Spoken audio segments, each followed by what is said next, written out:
Halo teman-teman, selamat datang di video kelompok kami.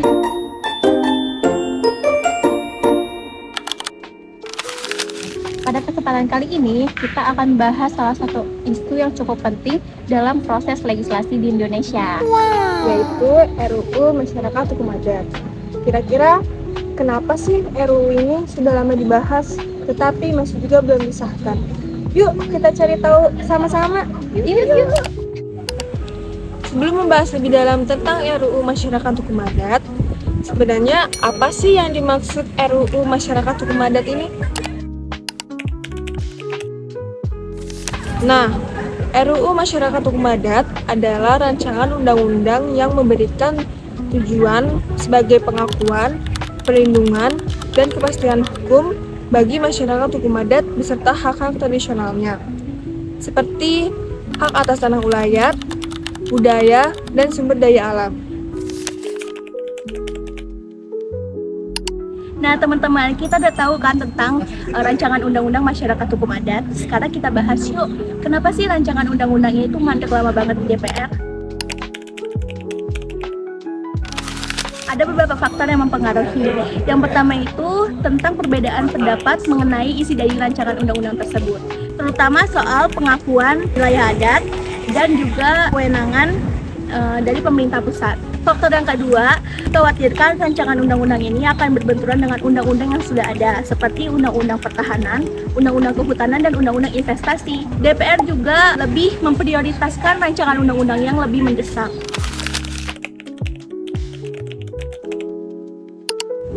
Lalu siapa sih yang sebenarnya membuat undang-undang di Indonesia?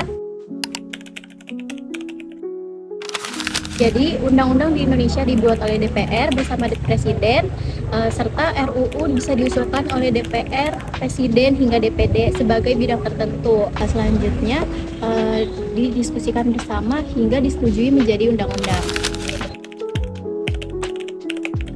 Kalau begitu muncul pertanyaan lagi nih, kalau di DPR sebenarnya siapa sih yang membahas RUU tersebut? Daripada kita jelasin, gimana kalau kita tanya teman-teman kita yang ada di rumah? Siapa tahu mereka mempunyai informasi yang lebih lengkap. Halo. Nah, dengan siapa nih? Perkenalkan dulu dong. Perkenalan, nama saya Michael Andrena Putra Suae. Nama saya Roli Dwinara. Oke, kita mau nanya nih buat teman-teman yang di rumah. RUU Masyarakat Adat ini kan mandat di DPR ya. Kalau di DPR itu siapa sih yang membahas RUU tersebut? Pembahasannya dilakukan oleh alat kelengkapan DPR seperti badan legislasi atau komisi terkait. Di dalamnya terdapat berbagai hal, fraksi partai politik. Setiap fraksi menyampaikan pandangan sesuai sikap partainya.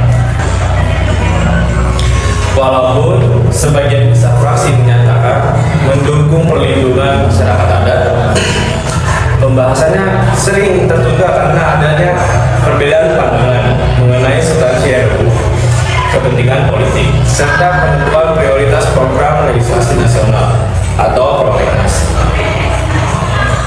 Padahal masyarakat hukum adat sudah lama menunggu kepastian hukum agar hak atas adat, budaya, dan kehidupan mereka terlindungi dari konflik dengan perusahaan maupun pemerintah.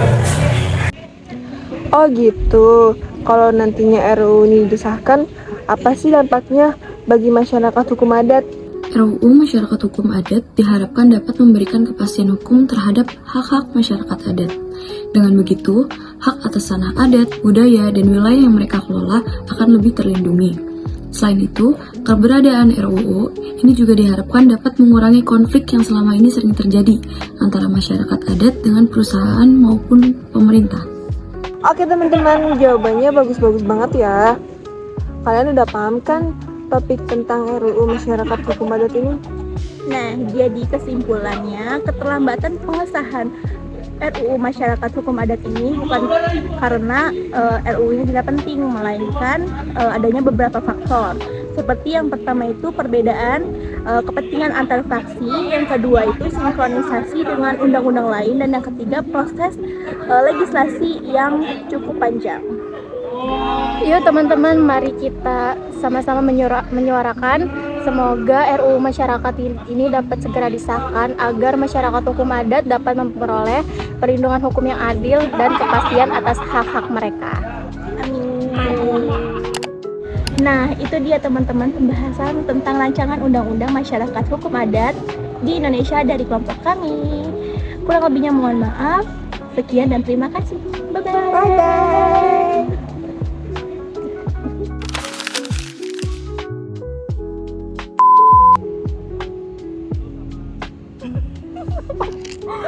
Gak ada